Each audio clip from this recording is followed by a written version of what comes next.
Continua il dibattito dopo la provocazione del sindaco di Agrigento Miccichè di consegnare il titolo di Agrigento Capitale della Cultura 2025 per mancanza di acqua, il parere di Legambiente. Intanto il sindaco di Palma di Montechiaro avvia la progettazione per un nuovo dissalatore nella città del Gattopardo. Manifestazione oggi al Pirandello per il riconoscimento del titolo di teatro monumentale. Presente anche gli altri sindaci dei comuni agrigentini che hanno ottenuto la nomina, una conferenza stampa in merito del parlamentare agrigentino Lillo Pisano. Congresso provinciale del PSI, eletto il nuovo segretario, è il riberese Roberto Polizzi. Il PSI in campo alle prossime europee con la lista Stati Uniti d'Europa. Pena ridotta per l'avvocato di Canicattì Porcello di 3 anni e 4 mesi in carcere per appartenenza alla cosca mafiosa del Canicattinese. Mezza maratona della Concordia ad Agrigento domenica prossima, presentato stamani il progetto Spazi Civici di Comunità presso la struttura sportiva del villaggio Peruzzo. L'Agragas incontrerà domani la Cerreale, sarà una lotta per la permanenza in Serie D Girone I. La Pro Favara giocherà con il Marineo in trasferta.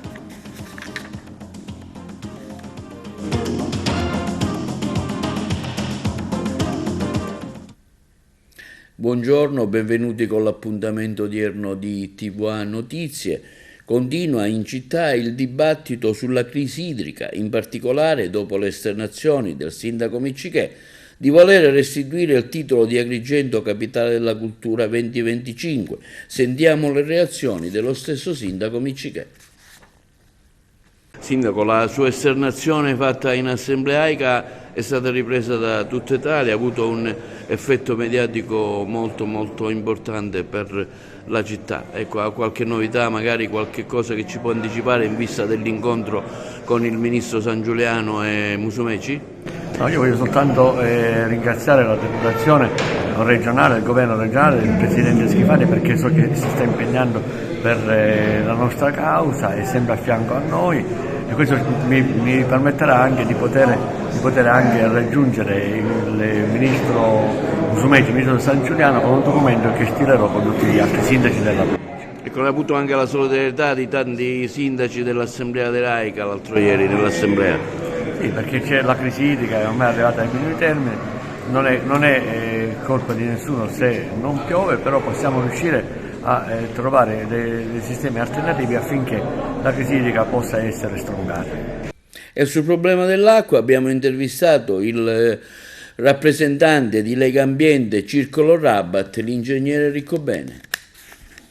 Lei spesso è intervenuto sulle tematiche dell'acqua ad Agrigento, ora questa provocazione del sindaco di dire no al titolo di Agrigento Capitale della Cultura 2025. Il problema è serio e non interessa solo Agrigento ma anche tutta la Sicilia. Ma qualcuno ha fatto una considerazione che è tra il divertente e tra il serio e il faceto, cioè che se con le lacrime dei sindaci potessimo riempire gli invasi la crisi idrica sarebbe già risolta. In realtà per affrontare e risolvere queste questioni ci vuole molto studio, lavoro e soprattutto nel caso del sindaco di Agrigento sarebbe più stato necessario vigilare affinché non si perdesse il finanziamento della rete idrica con i lavori già appaltati e consegnati. E sempre per l'emergenza idrica la proposta del sindaco Castellino di Palma di Montechiaro che ha avviato la progettazione di un nuovo dissalatore nella città del Gattopardo. Ce ne parla Margherita Trupiano.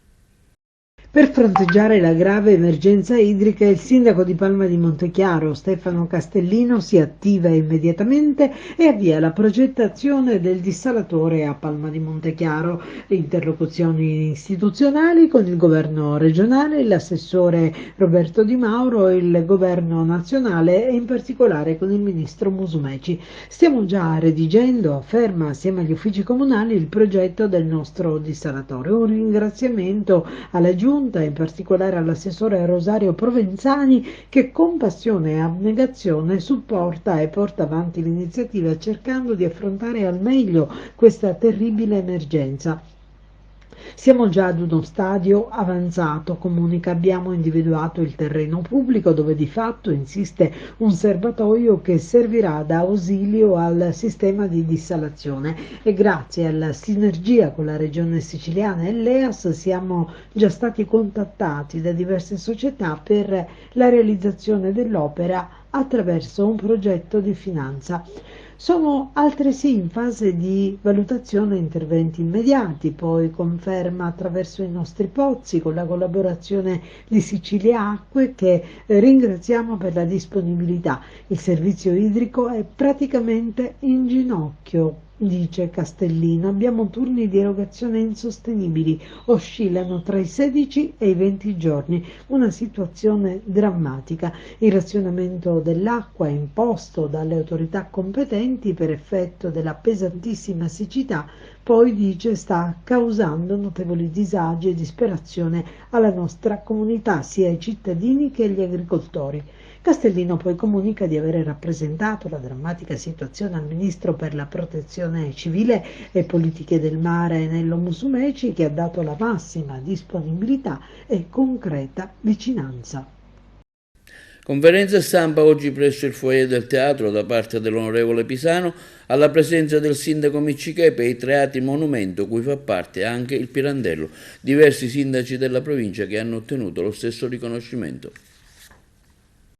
Sindaco, quanto è importante questo riconoscimento per il teatro di Agrigento e anche per gli altri teatri che in rete, come diceva l'onorevole Pisano, dovrebbero creare un cartello importante per attrarre finanziamenti per le iniziative culturali? È fondamentale questo per la nostra città, per il nostro teatro, è un tassello fondamentale che va crescendo a livello culturale di Agrigento. È un riconoscimento importante anche per quello che dicevi tu sulla rete degli altri teatri della provincia. Questo sta a confermare come si sta lavorando ancora per accrescere il livello culturale. Onorevole, oggi una conferenza stampa per annunciare un importante traguardo che ha raggiunto il Teatro Pirandello e non solo, grazie anche al suo impegno. Sì, oltre al Teatro Pirandello nel provvedimento dei teatri movimenti storici, movimenti nazionali, in provincia di Agrigento sono stati individuati 7 teatri. Oltre al Teatro Pirandello di Agrigento, che è il teatro che oggi rappresenta il fiore all'occhiello della provincia, abbiamo il Teatro di Canicattì, di Racalmuto, di Licata, di Sambuca di Sicilia, Menfi e Santa Margherita del Belice. Quindi questo è un riconoscimento importante per tutta la provincia, perché ci permette veramente di iniziare a parlare di un circuito culturale di altissimo livello. Se pensiamo che 7 teatri riconosciuti in base al numero degli abitanti, parliamo di una delle province che ha avuto il più alto numero in proporzione più alto numero di teatri riconosciuti. Questo cosa ci permetterà? Ci permetterà intanto di cominciare a parlare veramente di cultura, di un territorio che ha, oltre a essere a proporzione turistica, è anche a proporzione culturale. E da qua naturalmente inviterò i vari comuni a organizzarsi per cominciare a chiedere finanziamenti per questi teatri e per cominciare a creare un polo culturale d'eccellenza. Sarà possibile questo? Sì, far coesistere le varie anime dei vari teatri con le loro specificità in un progetto unico? Ma deve coesistere, perché oggi l'individualismo non funziona più, funziona solo la cooperazione tra enti, la cooperazione territoriale, che è quello che ci permette di portare un prodotto turistico culturale al mondo, quindi di promuovere il nostro territorio. Dobbiamo oggi entrare nell'ottica che la cooperazione, l'interagire tra i vari comuni ci porta a fare sistema tra i vari comuni, ci porta materialmente ad diventare eccellenza. Questo contraddittorio con l'onorevole Iacono di Agrigento sempre su questa tematica? A me dispiace, perché comunque io ho grande rispetto per la mia collega, però gli atti parlamentari parlano chiaro. Il PD si è astenuto assieme ai 5 Stelle, hanno votato contro, perché poi l'astensione è come votare contro, e la mia collega era assente quel giorno in aula, quindi mi dispiace per il segretario del PD che prima di attaccare dovrebbe... C'è un documento, a quanto pare, è stato portato avanti? Sì, c'è un documento che sono gli atti parlamentari che poi vi darò, sugli atti parlamentari si vede tutto, però mi dispiace per la mia collega, ma mi dispiace soprattutto per il segretario provinciale del PD, che farebbe bene a non parlare. E per la politica, congresso provinciale oggi ad Agrigento, eletto il nuovo segretario del Partito Socialista Italiano, Roberto Polizzi, originario di Ribera. Noi abbiamo seguito l'evento.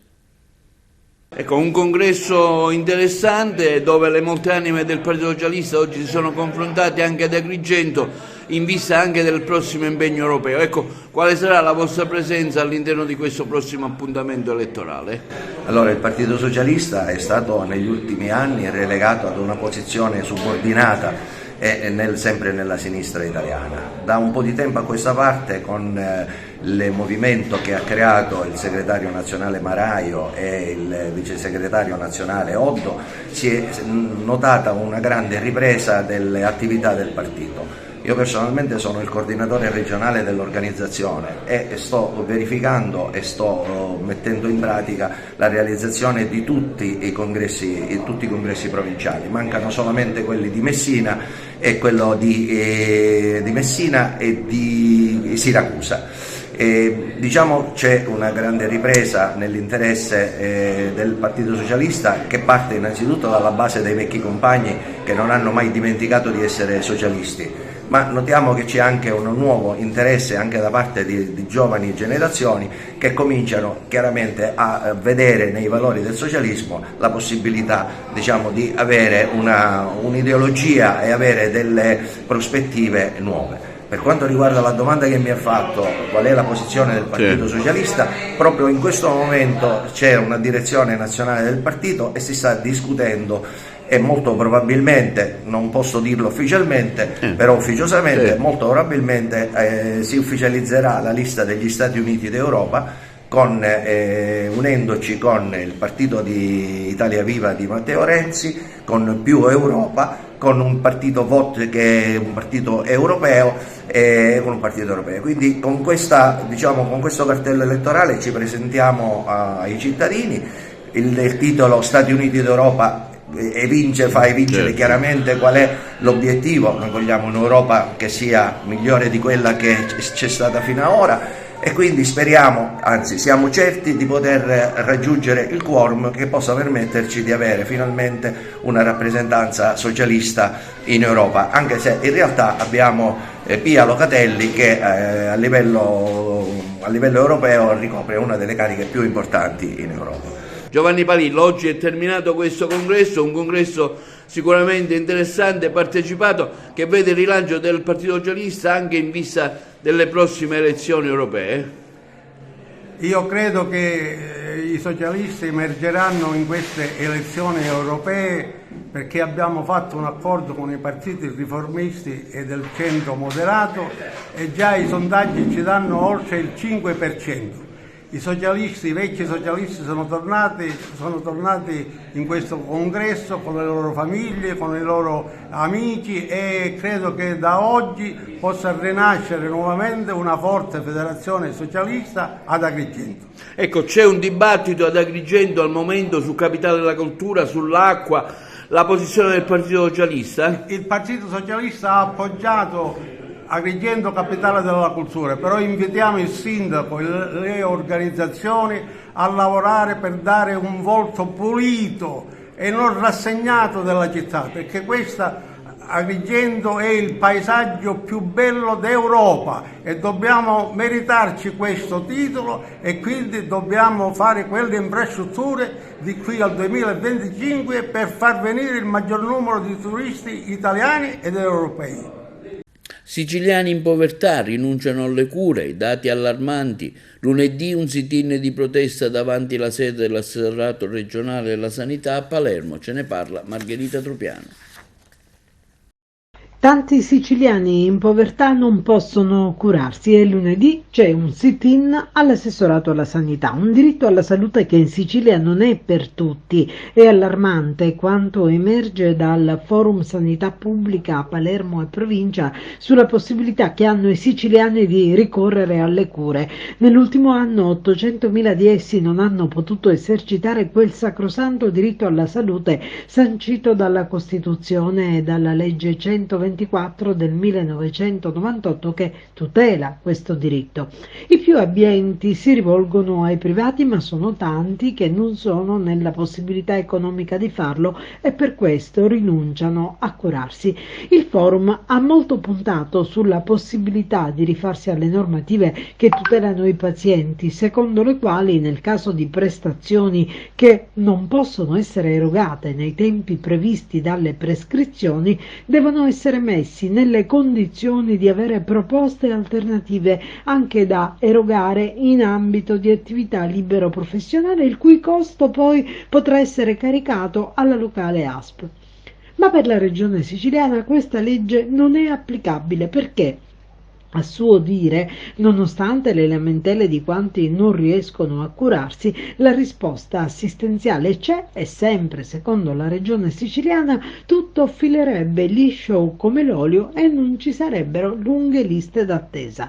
Per questo lunedì monterà una giusta protesta con un sit-in del forum all'assessorato della salute, nel corso del quale verrà distribuito un modulo da dare davanti ai CUP per denunciare le ASP che non rispettano i tempi previsti dalle priorità delle ricette. Di fatto verrà messo in evidenza che qualora le liste d'attesa non dovessero rispettare le prescrizioni mediche, il paziente dovrà presentare istanza al dirigente dell'ASP e nel caso in cui la prescrizione non venisse rispettata può rivolgersi al privato chiedendo il rimborso all'azienda sanitaria pena la responsabilità omissiva. 12 anni di reclusione per l'avvocato Angela Porcello, una riduzione di pena di 3 anni e 4 mesi rispetto alla prima sentenza. L'avvocato Porcello attualmente è in carcere da oltre 3 anni con l'accusa di essere una rappresentante di spicco del mandamento mafioso di Caricattì, il servizio da Palermo. 12 anni di reclusione, ovvero una riduzione di pena di 3 anni e 4 mesi rispetto alla sentenza di primo grado per l'ex avvocato Angela Porcello, in carcere da oltre 3 anni con l'accusa di essere stato un esponente di spicco del mandamento mafioso di Canicattì, con cui era legato negli anni scorsi anche il boss Matteo Messina Denaro durante la sua 30ennale latitanza. La sua affiliazione sarebbe sorta per effetto della relazione sentimentale con l'imprenditore mafioso Giancarlo Buggea. I sostituti procuratori generali Giuseppe Fici e Carlo Lenzi chiedono una condanna inferiore rispetto ai 15 anni e 4 mesi decisi in primo grado per effetto di quello che a loro avviso è un errore nel calcolo della cosiddetta recidiva. L'ex professionista, che aveva chiesto senza ottenerlo però di patteggiare la pena, ha un precedente penale per sostituzione di persona che ha quindi fatto aumentare la condanna. Tuttavia, secondo i magistrati che rappresentano l'accusa al processo di appello, il giudice di primo grado ha commesso un errore nel calcolare la pena, che va quindi ridotta. Analogo ragionamento per un secondo imputato, ovvero il canicattese Diego Emanuele Cigna, 55 anni, condannato in primo grado a 10 anni e 6 mesi con l'accusa di essere un affiliato della Stidda, avendo avuto in particolare, secondo il giudice, un ruolo nella racket delle mediazioni agricole. La richiesta di pena nei suoi confronti è di 8 anni, 5 mesi, 10 giorni. Per l'appuntato della polizia penitenziaria Giuseppe Grassadonio, accusato di rivelazione di segreto di ufficio aggravata per aver comunicato all'avvocato Porcello che il mafioso di Campobello, Giuseppe Puleri, l'indomani sarebbe stato trasferito dal carcere di Agrigento, è stata chiesta la conferma della condanna a 8 mesi, con la modifica tuttavia del beneficio della sospensione condizionale della pena, che in primo grado gli è stata negata. Per il resto è stata chiesta la conferma delle altre 10 condanne decise in primo grado il 6 dicembre del 2022 del GUP di Palermo, Paolo Magro, nel troncone abbreviato del processo.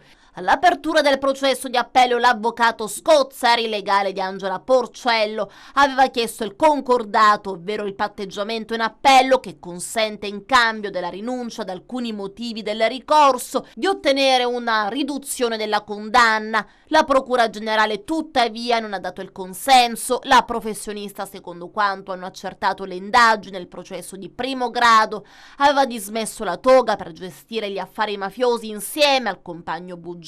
In primo grado in tutto, in quello che lo stralcio abbreviato del processo che si rifà all'inchiesta Xaidi, erano state decise 15 condanne e 5 assoluzioni. In appello davanti al collegio presieduto da Antonio Napoli sono approdate adesso le posizioni di 13 imputati riconosciuti quali colpevoli. Nello studio dell'avvocato Porcello, sostiene l'accusa, si sono tenuti summit e sarebbero stati messi insieme capi mafia di diverse province, realtà territoriali per discutere di strategie e dinamiche. Sarebbe stata in definitiva una vera e propria consigliera e cassiera del clan. La donna ha più volte provato a intraprendere la strada della collaborazione con la giustizia, venendo tuttavia bocciata per l'inconsistenza delle sue dichiarazioni. Si avvicina la stagione estiva e siamo stati nella frazione balneare di Agrigento a San Leone per vedere se è pronta ad accogliere i turisti. Ce ne parla Massimo Macaluso. Avvicinandosi la stagione estiva siamo stati nella frazione balneare di San Leone per vedere se è pronta ad accogliere turisti. Tutto sommato il borgo marinaro non presenta forti criticità, ma andrebbe comunque attenzionata la pulizia delle aiuole e la sistemazione dei gradini, delle panchine e del manto stradale del lungomare, sperando nella collaborazione dei cittadini a mantenere pulite le aree di interesse comune. A tale proposito abbiamo raggiunto telefonicamente l'assessore al verde pubblico Alessandro Sollano, che ci ha detto come intende intervenire. A breve sarà bandita la nuova gara per l'affidamento del verde pubblico e quindi interverremo per ripulire e rendere più accogliente San Leone e tutti i quartieri della città. Inoltre l'assessore alla cultura e al turismo Costantino Ciulla ci ha riferito che dobbiamo essere entusiasti di accogliere i visitatori della nostra città per la prossima stagione turistica. Negli ultimi 3 anni abbiamo lavorato intensamente per promuovere il nostro territorio, evidenziando le sue bellezze architettoniche e naturali e la sua ricchezza storica e culturale. Essere capitale italiana della cultura per il 2025 è un riconoscimento straordinario e siamo fiduciosi che attirerà l'attenzione di un pubblico ancora più vasto già da quest'anno. L'incremento dei flussi turistici, continua l'assessore Ciulla, sarà il risultato tangibile di questo impegno e delle opportunità per il nostro territorio. Dobbiamo quindi essere ottimisti e lavorare sulle ataviche criticità del nostro territorio che ben conosciamo. Ripeto, come spesso mi capita di dire, che essere capitale italiana della cultura deve rappresentare non una minaccia, ma un'opportunità irripetibile che serve a risvegliare le coscienze di tutti. 2 le aree individuate dal governatore Schifani per la costruzione dei termovalorizzatori in Sicilia, dopo un vertice con gli assessori al ramo. Uno sarà fatto a Catania all'interno del polo industriale, l'altro a Palermo nella zona di Bellolampo. La corrispondenza da Trapani. Nuovo passo in avanti per la realizzazione dei 2 termovalorizzatori in Sicilia. Sono state infatti individuate le aree a Palermo e Catania nelle quali gli impianti potranno essere realizzati. Il risultato è stato raggiunto nel corso di 2 riunioni convocate dal presidente della regione Renato Schifani con gli amministratori dei comuni e i tecnici degli uffici regionali. Erano 2 verifiche fondamentali e propedeutiche, sottolinea il presidente Schifani, commissario straordinario per la localizzazione e la realizzazione degli impianti, per procedere prima della fine dell'estate, una volta approvato definitivamente il piano rifiuti, all'affidamento delle 2 analisi tecnico-economiche che saranno poste a base dell'appalto integrato per la progettazione esecutiva e la costruzione. Il clima di collaborazione e di sinergia emerso nei 2 incontri con i comuni di Palermo e di Catania dimostra che la Sicilia è pronta ad accogliere i 2 termovalorizzatori che potrebbero definitivamente risvegliare l'isola dal letargo dell'emergenza rifiuti, ma nel rispetto dell'ambiente tutto. A Palazzo d'Orléans si è svolta la riunione presieduta dall'assessore all'energia Roberto Di Mauro con il vice sindaco di Catania Paolo La Greca, l'assessore comunale all'ambiente Salvo Tomarchio, il commissario dell'IRSAP Marcello Gualdani, il commissario liquidatore del consorzio Asi di Catania Filippo Rasà, il capo di gabinetto della presidenza della regione Salvatore Sammartano e l'esperto del presidente della regione Giovanna Picone. L'area individuata a Catania, che si trova all'interno del polo industriale ed è di proprietà dell'ESA, è stata ritenuta idonea da tutti i presenti. Nei giorni scorsi si era tenuta la riunione tra il capo di gabinetto della presidenza della regione Salvatore Sammartano con l'assessore alle politiche ambientali del comune di Palermo Pietro Alongi, il capo di gabinetto del sindaco Sergio Pollicita, il presidente della RAP Giuseppe Todaro, che hanno invece dato la disponibilità di un'area nel sito di Bellolampo. Si parla di espropri per la realizzazione del ponte sullo Stretto a Messina, il parere del PD locale, il servizio è proprio da Messina. Appena qualche settimana fa a Messina la segretaria del Partito Democratico per ribadire la posizione politica rispetto al ponte sullo Stretto. Adesso l'arrivo degli elenchi, l'ufficializzazione delle aree che saranno espropriate, un tema che diventa sempre più all'ordine del giorno nell'opinione pubblica cittadina in una città che continua a dividersi e sono tanti quei messinesi che annunciano battaglia. Siamo passati dalla fase del ponte di plastica e di cartapesta, quello là, cioè dei render di tutti i colori e tutte le dimensioni, alla realtà, alla dura realtà, ossia siamo arrivati a giocare con la pelle dei messinesi, sulla carne viva dei messinesi, perché un documento di 1526 pagine con decine, centinaia, migliaia di nomi, di indirizzi, di ditte, di case, di uffici, di posti di lavoro, di società, di ospedali, di parti dell'università, significa che tutta la città di Messina, non qualche piccola parte, verrà resa schiava da un'opera assolutamente inutile, costruita sulla carta da Salvini e dal governo di centrodestra, che continua a giocare, a prendere in giro i messinesi e la Sicilia con una cosa che non si potrà realizzare, ma creerà già danno purtroppo soltanto alla città di Messina. Quindi il PD ribadisce la sua contrarietà, la presenza di Elly Schlein qua a Messina è una vittoria per il Partito di Messina, perché il Partito di Messina è sempre stato contrario, anche in solitudine splendida negli anni scorsi, ed oggi finalmente è riuscito a far capire come i soldi del pubblico devono essere spesi per roba utile in Sicilia, non per sciocchezze come il ponte. Chi è a favore del ponte dice che comunque la maggioranza dei messinesi vuole questa infrastruttura, forse non sarebbe il caso effettivamente di capire qual è il sentire della gente? Assolutamente sì, noi lo diciamo da anni che sarebbe il caso di fare un referendum popolare a Messina, a Villa San Giovanni, che sono i comuni che territorialmente sono più coinvolti dall'impattante opera prevista, insomma quella del ponte. C'è anche un dato normativo sul quale io, a nome del Partito Democratico di Messina, sto studiando e sto approfondendo nelle prossime ore, speriamo di trovare una quadra rispetto a questo tema, ossia l'articolo 22 del Codice degli Appalti. Cosa prevede l'articolo 22 del Codice degli Appalti? Che per appalti superiori a una certa cifra, si parla di decine di milioni di euro, circa 50 milioni di euro, le comunità territoriali interessate alle opere debbano essere interessate, coinvolte e sentite sugli impatti e diciamo sull'opera stessa, cioè cosa ne pensano. E noi domandiamo alla società Stretto Messina, ma la società Stretto Messina, il governo, quando mai ha sentito il territorio di Messina? Quando mai i messinesi sono sentiti, a parte le sciocchezze che si scrivono su Facebook da mesi? Ma la città vera, quando si è mai espressa? La città vera, quando mai ha potuto dire la sua sul ponte? Quindi è vero, è tempo che la legge vada fatta rispettare prima di qualunque ipotesi. Messina venga ascoltata anche con una consultazione, con delle forme di ascolto che non sono state fatte finora.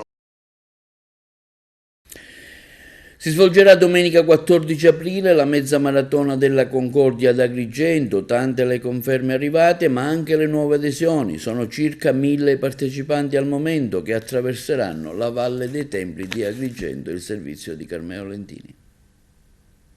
E concludiamo con la mezza maratona della Concordia città di Agrigento. La manifestazione era stata annullata il 25 febbraio scorso per emergenza meteo arancione e invece ora è stata autorizzata a disputarsi proprio domenica 14 aprile con raduno degli atleti a partire dalle ore 7:30 al viale Falcone e Borsellino di San Leone.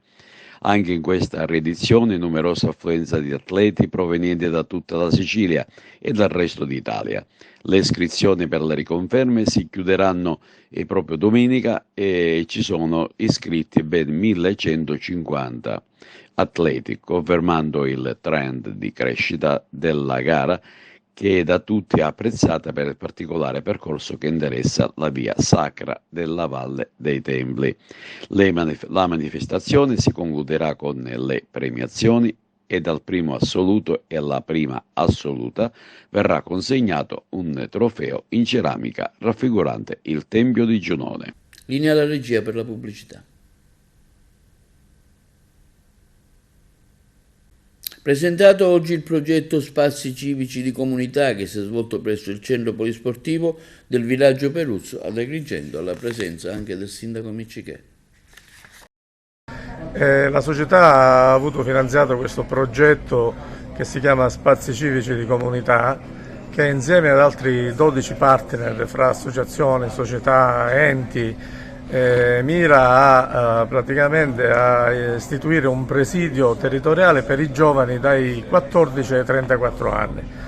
Tutte le attività previste, che sono sia sportive che extrasportive, saranno tutte gratuite.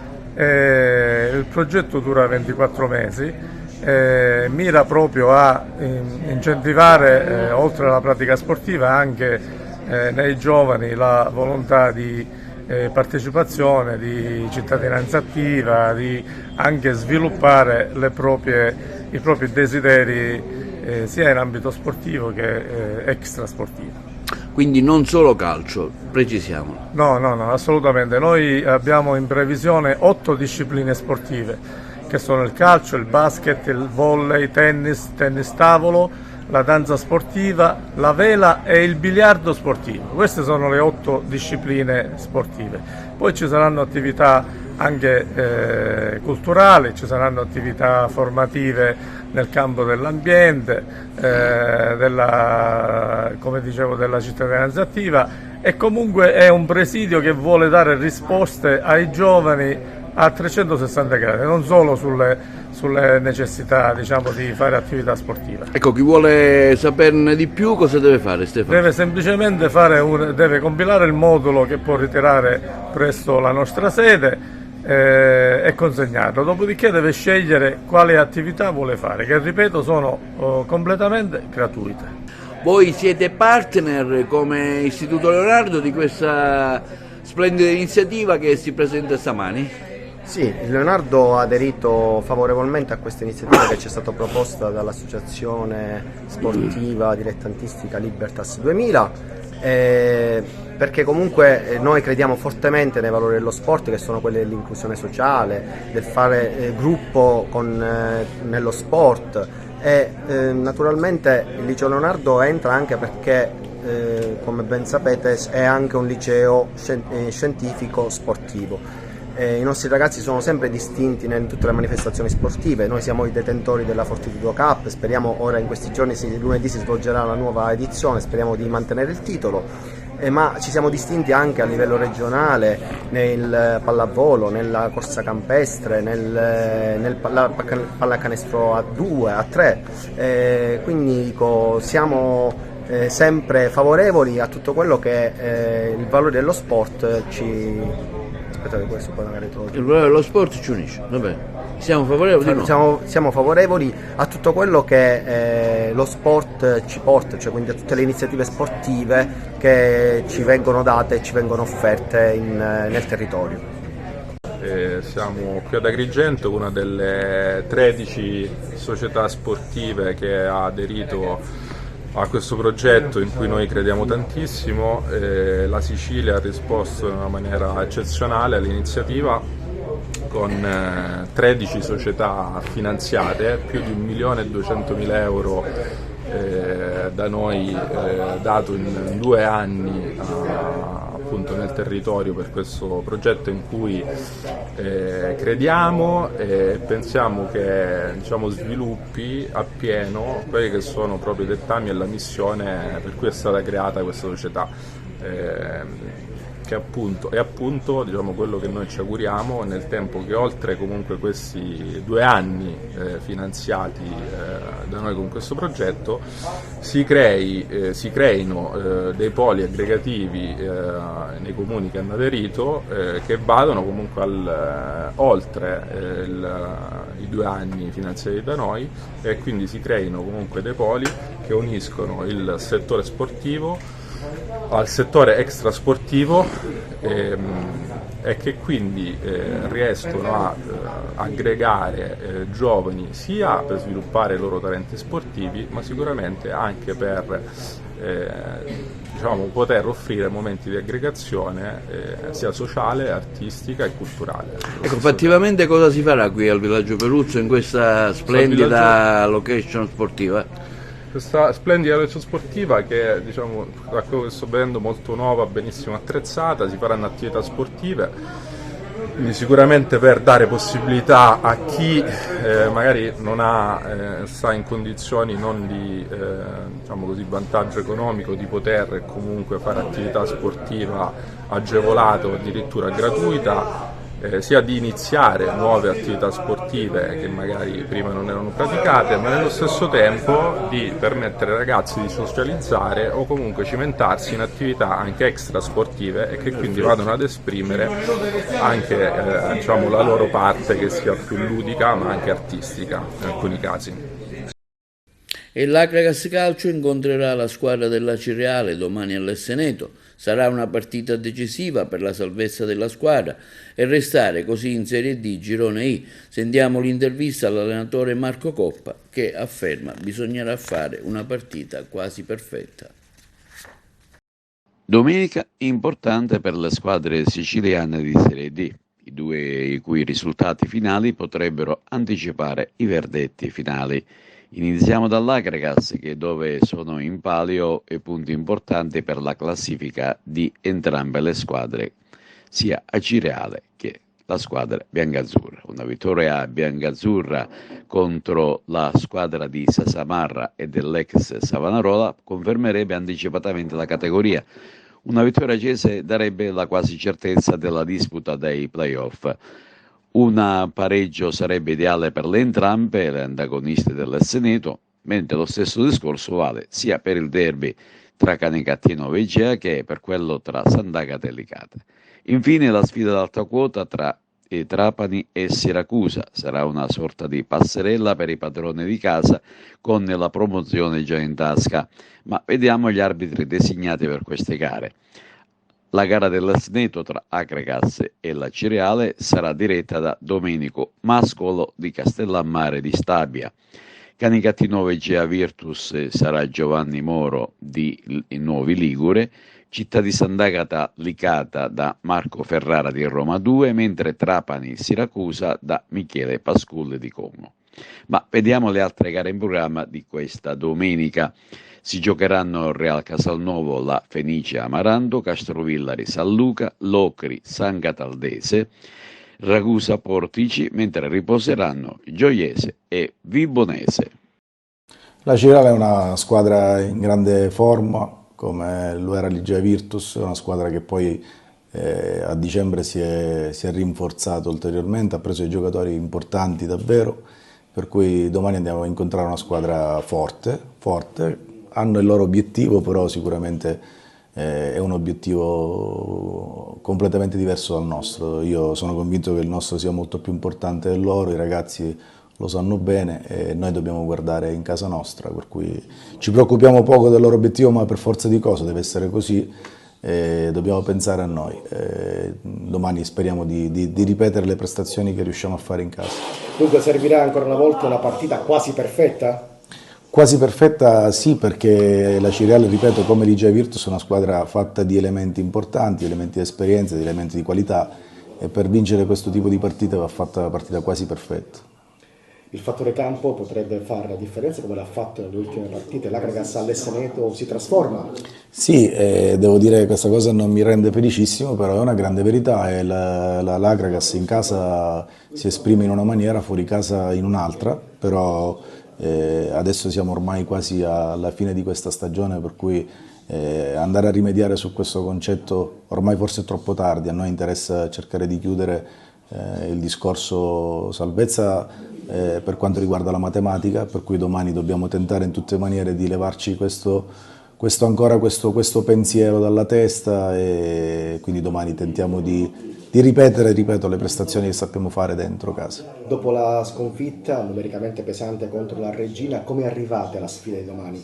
Arriviamo arrabbiati, arriviamo delusi, ma credo che ho detto forse la cosa più giusta, arriviamo arrabbiati perché a Reggio è stata una partita strana. Abbiamo perso meritatamente, però devo dire che è una partita che si era indirizzata bene. Il primo quarto d'ora, fin quando non avevamo preso gol, avevamo la partita in mano e io ho pensato che addirittura più passavano i minuti potevamo prendere coraggio, però poi invece non è stato così. Appena passati in svantaggio ci siamo assolutamente sgretolati. Scontato dirlo, ma anche domani servirà l'apporto, la spinta dei tifosi biancoazzurri. Sì, vabbè, io lo ripeto tutte le settimane, tu me lo chiedi tutte le settimane, e per noi risulta determinante sentire i ragazzi che ci incitano dalla curva, dalla tribuna, per cui abbiamo bisogno di tutti, perché questi ragazzi è giusto si meritano come si meritano i tifosi, si merita la città, è giusto che si meritano finalmente di poter festeggiare tutti insieme. E vediamo ora una panoramica sportiva dei principali avvenimenti di calcio per la giornata di domani. Ce ne parla Carmelo Lentini.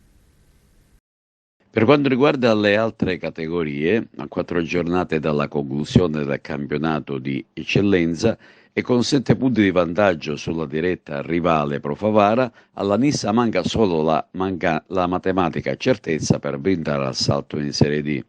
La compagine di Nicola Terranova sarà ospite della Folgore, oramai tranquilla e senza problemi, mentre la Pro Favara sarà di scena a Marineo contro il locale Oratorio. Occhio allo Sciacca, che a Casteldaccio non deve assolutamente perdere terreno, perché a 2 punti c'è il Castelbuono ed occorre blindare l'attuale quinto posto in classifica, che si trova ad appena 2 punti dal quarto detenuto dal Castellammare. Nel torneo di promozione Girone A, la lotta si è ristretta tra il San Giorgio Piana in vetta con 54 punti, inseguito a 51 dal San Vito Lo Capo e a 50 dalla Parmonval. Un finale sul filo di lana ad appena 2 giornate dalla conclusione del campionato. Per quanto riguarda le agrigentine di questo torneo, al momento l'unica che può ambire alla disputa dei playoff è il Gemini, ma deve recuperare 2 punti nei confronti di Marsala e Bagheria. Camerata e Casteltermini sono matematicamente salve, mentre l'Empedoclina è condannata alla disputa dei play-out contro la Giardinellese.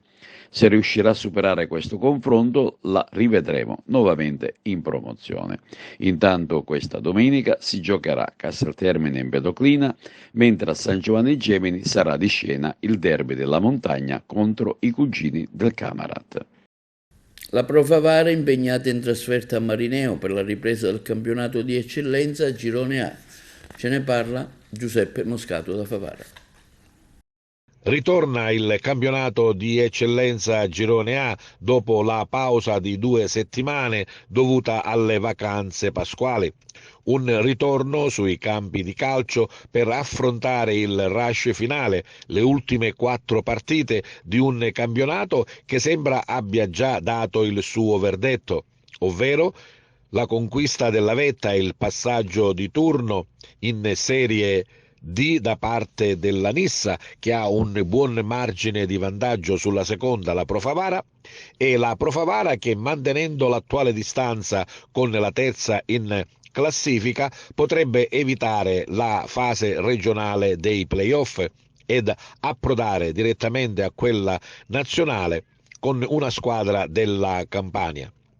E questo, diciamo, il secondo percorso prospettato dalla Pro Favara, ovvero il salto di categoria attraverso i play-off. Questa mattina mister Gaetano Catalano ha effettuato l'ultimo allenamento di rifinitura per avere le indicazioni finali come affrontare la trasferta di domani a Marineo. Una partita sicuramente difficile e insidiosa che comunque la Pro Favara affronta con serenità. La parola d'ordine è quella di fare punti. Infatti, per avere la certezza matematica di saltare il turno regionale dei play-off e approdare direttamente a quello nazionale, nelle ultime 4 partite basta fare 6 punti e poi giocarsela tutta nel rush finale e tentare il passaggio di categoria con l'approdo in Serie D attraverso questa strada sicuramente molto più difficile e tortuosa, qual è quella dei playoff.